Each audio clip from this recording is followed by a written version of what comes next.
Thank you. Now, tragically, we were all saddened by the death of an 18-month-old baby girl in Limerick recently. The cause of death is yet to be established, but apparently she could have died as a result of choking. This is a common cause of accidental death in children, but also in adults. Jeff Kennedy, resuscitation training instructor, is here to show us now how we should react in a situation like that if someone, either a baby or an adult near us, gets into difficulty.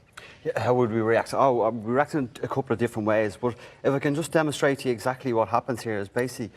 When we start choking? When we start choking, yeah. What happens is a bit of food will get lodged inside the airway here, and see the back one there is the esophagus that goes down to the stomach, and the small one here basically goes into the lungs. And generally what happens, something gets caught in there. Okay, so the esophagus takes the food into your stomach, and the trachea is what we breathe through? Exactly, the trachea goes down into your lungs. Okay. So that's where it all happens anyway, that's the big problem. So it gets lodged there, and then we start going coughing and all that type of thing? Exactly, we can have partial blockage which will lead on to full blockage. If you could tell me that you're choking, well then you'd have a partial blockage because you've told me you're choking. If you couldn't actually even get some air out, well then you'd have a full blockage, then we do something else for it. Well, of course, we're going to look at first is a baby, and they can't tell us that they're choking. Absolutely, yeah. Okay, this is a little model we're going to use here.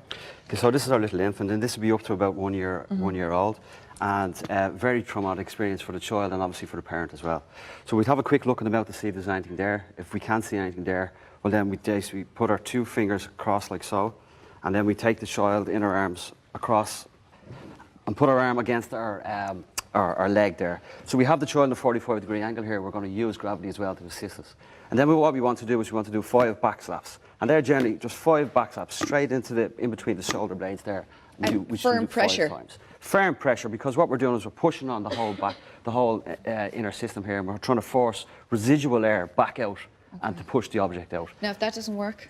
Then turn the child back over onto its side here, and then we do 5 chest compressions here. If none of them actually relieve the blockage with them, we need to put the child onto a firm surface like you have here, and we now have to go with the CPR. And to go with the CPR, then we obviously check the airway to see if we can see the object. If not, we need to give 2 ventilations. And then we need to draw an imaginary line in between the child's nipples, and then we need to push down chest compressions, and we need to do these 30 times. Okay, now should you call 999 before you begin this, or should you get somebody to call it immediately if you see a child choking? Well, what we say is if there was 2 of us in the room here, I'd tell you to go and call for team. But if you're on your own, they say do 2 minutes of CPR before calling emergency service, because you may relieve the blockage. Okay. It's very important that we get the blockage out. All right, so the first one is the bangs on the back, and then the pressing here on the chest, and then, of course, CPR, full CPR if you have to. Yeah. What if it is a child who's a bit older? We have a model here. Exactly. So this would be our 1 to 8 year old child. And if the same situation, the child is conscious and they're choking, then we need to put the child down on the floor, kneel down behind them here, sit them forward, give them 5 back slaps to see if it relieves. Okay. Give us an indication as to how strong we should go on those slaps.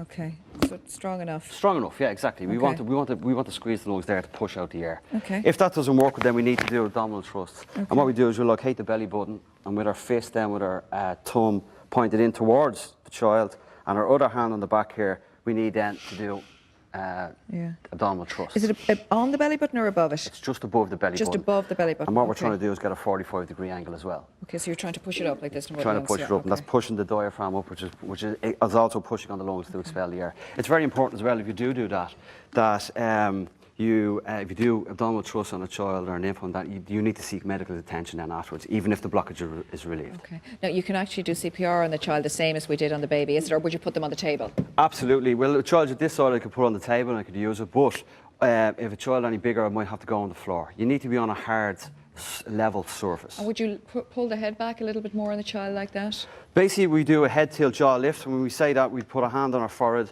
and 2 fingers on the bony structure of the jaw, and we do a head tilt jaw lift. And you blow into the mouth. And then you put your mouth over them and you blow into the mouth. And you want to see chest rise. Okay. So we need to do that twice, and we need to do 30 compressions as well.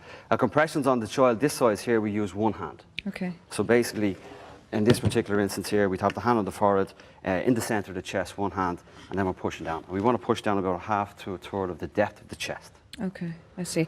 Now let's talk about adults, because I think something like 30 adults a year die as a result of choking here, and a lot of people go off because they're embarrassed. They start choking in a restaurant or losing, start coughing. They go into the toilet because they're embarrassed to seek help.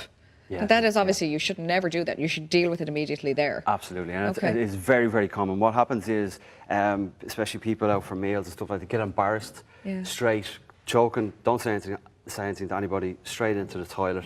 And in that case then, in a toilet, they may continue to choke and then collapse, and there's no one to help them then. Okay. So you need to bang on the table, tell someone around you that you're choking. Just go like this. Universal side choke is this. Is this And trust me, universal sign? people that are choking do that. Okay. Okay, tell us what to do in an adult situation. So with the adult situation, the exact same as the child here, but obviously we're going to need a bit more force.